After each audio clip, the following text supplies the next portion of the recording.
Hello and welcome to another edition of Cliff Notes on thecliftonsmith.com. I am here with Dan Omar over there in Sweden. Hey Dano, how's it going? Hello, world. Sweden's doing wonderful. It's sunny. It's a wonderful 20 degrees this week, which for you who are in Fahrenheit is something around 70 degrees. It's awesome. Well, I'm here Yeah. in lovely New York City where it is rainy and 60 degrees Fahrenheit. So lovely. I'm not jealous of you at all out there in Sweden. But we've been doing this for a few weeks now. And the goal to do it is to put us out there, to create some great content, to push our bounds and to share what we've learned in hopes that it helps those who it might help and help ourselves as we go through this journey. And so, I wanted to take a step back in this episode and talk about a very fundamental book and idea that sort of launched all this, which is Bird by Bird. Have you read that book, Dano? Yeah, Bird by Bird, Annie Lamott. I highly recommend it. This is, I think, one of the seminal books for our development. So I would say that it was fantastic. Yeah, I don't want to give you too much credit here, but you were the one who actually recommended it. But I think Tim Ferriss also recommended it. Go ahead, give me the credit. But so one of the first things is the act of writing every day is greater than the story itself. So this is a book that talks about how to write a book, which is kind of very meta, but the first point, the most important point, is the act of writing is more important. Just like the act of us talking is more important than the product we create. And of course, we're always trying to create better and better products. But the fact that we're doing it week in, week out, is a testament. And something in here, hopefully, will be good. And that's our goal, is to make everything good. But it reminds me of another book that I've read, which we can put in the notes. It's called The Shape of Design by Frank Chimero. And he makes a reference to Louis Armstrong, who did his trumpet scales every single day for 3 hours, something insane like that. But there's something about the routine of either writing or doing your work, painting. There's also another great book called The War of Art that talks about just sitting down and doing the work every day, and that's the work of a professional. So I think that for this first point, just that writing every single day is more important than what you produce. It's just that you produce every day. So yeah, but I mean, how am I going to produce an award-winning set of novels here? I thought I could just sit down and wake up and it's done. I thought that was the way these things worked. I guess I was wrong. I think that was the delusion of fame or grandeur. I had the same thing, the same intention, but I'm guessing that it's a quantity leads to quality approach.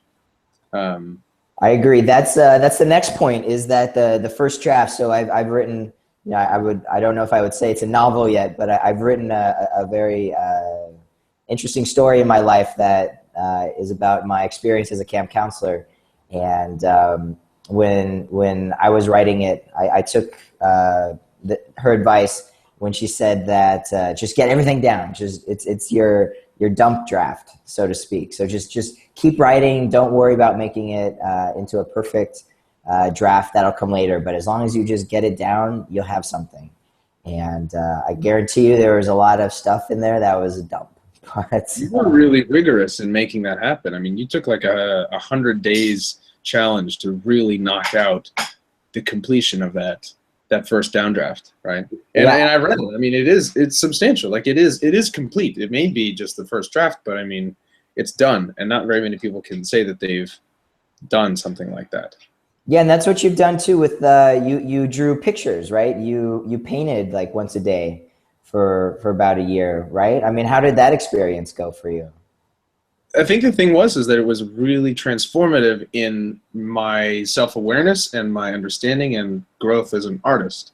And I think that the routine and rigor of doing it every day completely changed my attitudes and perspectives and ability technically, but also like conceptually around my work. And I've been thinking about picking it up again because I realize now that the consistency was the thing that was driving me forward. And since I ended and didn't continue on a regular basis, that's when the sort of the plateau came. So there's a real method to the persistence, and that matters a lot. Interesting, and I think also that the act of it helps you learn who you are as well. So when I did the Gratitude is Present blog, 1 video a day for 365 days, just the act of doing that actually defined me.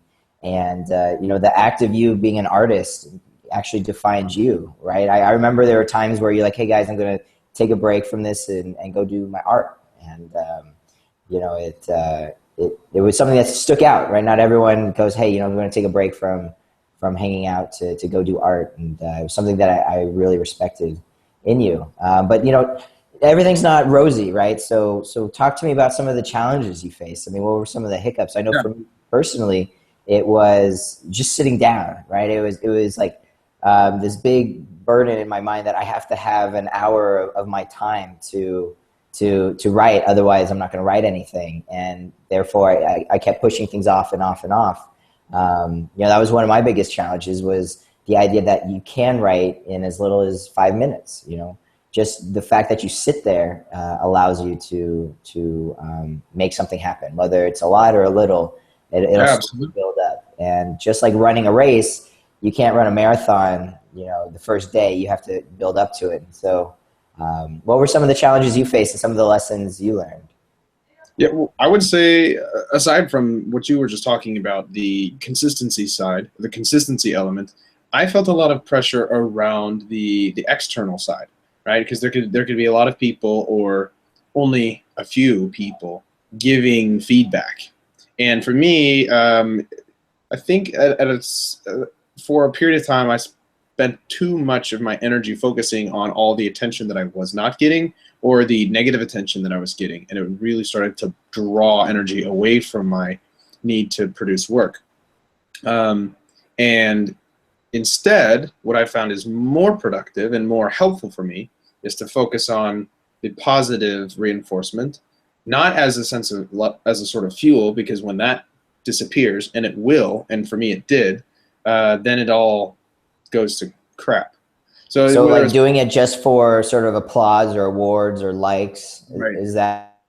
This is exactly the trap that I fell into. As soon as I started to make better art, I started to attract more attention, and that more attention started to like puff up my ego, which really you know, didn't work out in the long run, because then I had replaced my motivation, the intrinsic motivation, for some external fame. And I'm glad that I did it at such a low level, so the drop off was pretty weak.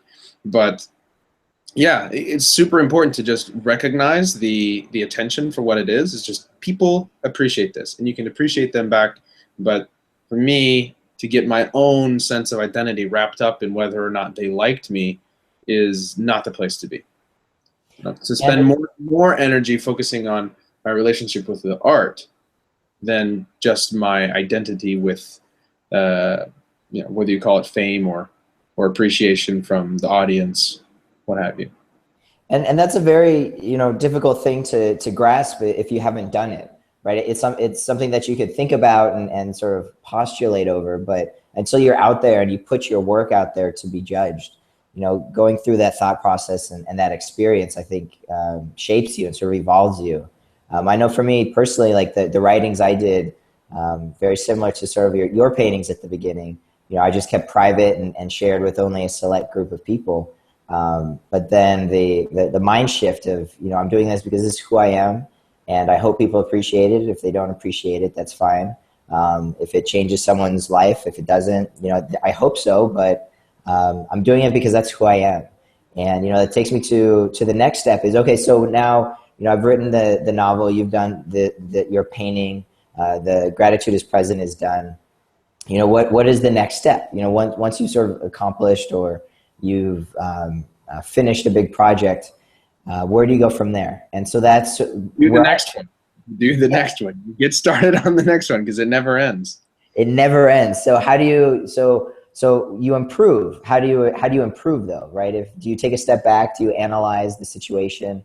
So for me, rewriting the second draft of my novel was like, I need to understand dialogue because my dialogue is awful in this. I need to understand emotions and conflict.